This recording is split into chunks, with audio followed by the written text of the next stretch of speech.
memperkenalkan diri. Perkenalkan, nama saya Widya Kekeni, NPM 1975-2069, Program Studi D3 Akuntansi. Di sini saya akan mempresentasikan tentang aset tetap tidak berwujud untuk memenuhi mata kuliah Akuntansi Keuangan Menengah. Selamat menyaksikan, enjoy! Apa yang terlintas dalam benak seorang pengusaha jika berbicara tentang aset? Pasti kebanyakan pengusaha mengatakan bahwa aset adalah uang. Padahal pada kenyataannya aset lebih daripada itu. Sebenarnya ada juga harta perusahaan yang tidak dapat disentuh, yakni aset tetap tidak berwujud. Daripada kamu bingung, mending simak penjelasan berikut ini ya. Jadi, secara pengertian, aset tetap tidak berwujud atau intangible asset adalah aset tetap yang umurnya lebih dari 1 tahun dan tidak mempunyai bentuk fisik.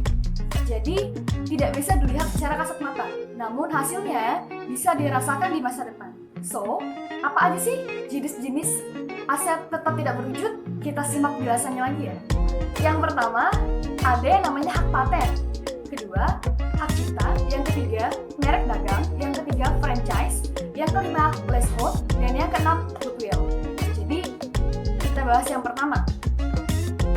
Hak paten adalah suatu hak yang diberikan kepada pihak yang menemukan sesuatu hal yang baru untuk membuat, menjual, atau mengawasi penemuannya selama jangka waktu tertentu.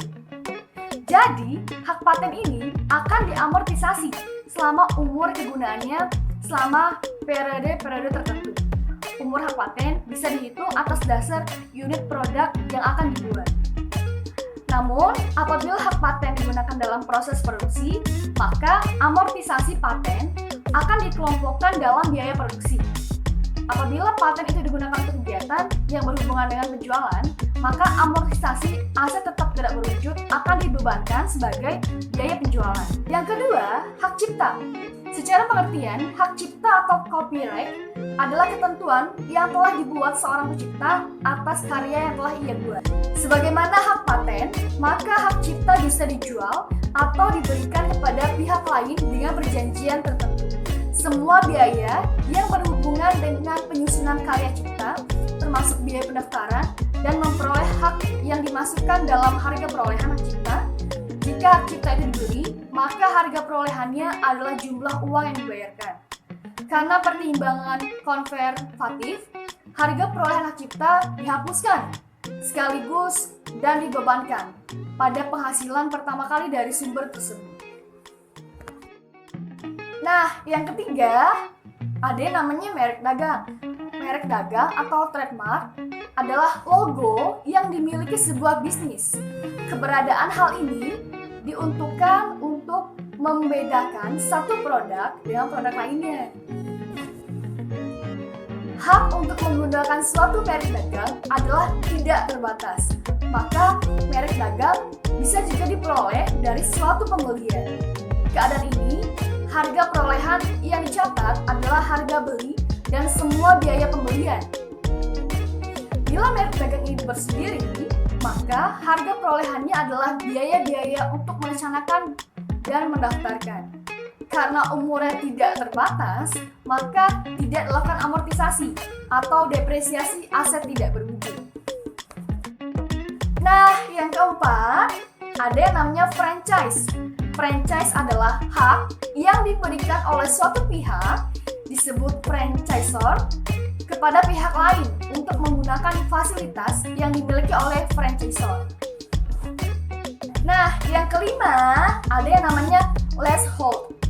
Leasehold adalah hak dari penyewa untuk menggunakan aset-aset tetap dalam suatu perjanjian sewa-menyewa.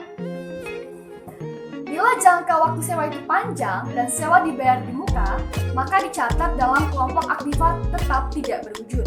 Jadi, perhitungan nilai amortisasi setiap periode dapat dilakukan dengan dua cara. Yang pertama, garis lurus, dan yang kedua, nilai tunai. Rekening yang digunakan untuk mencatat uang sewa yang dibayar di muka dikelompokkan ke dalam aktiva tetap tidak berwujud. Nah, ini yang disebut dengan leasehold. Yang terakhir adalah goodwill.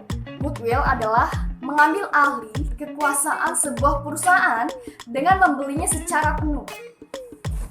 Secara akuntansi, goodwill didefinisikan sebagai kemampuan perusahaan untuk memperoleh laba di atas keadaan normal. Jadi, laba di atas keadaan normal adalah suatu tingkat pendapatan dari investasi yang melebihi jumlah yang akan dapat menarik investor dalam bidang usaha tersebut. Goodwill dicatat dalam pembukuan bila timbul dari pembelian, transaksi-transaksi perusahaan seperti reorganisasi, perubahan bentuk perusahaan, pembelian sebagian perusahaan atau perubahan kepemilikan dalam firma. Terima kasih sudah menonton video ini. Jangan lupa like, subscribe, and comment. Bye-bye. See you. Wassalamualaikum warahmatullahi wabarakatuh.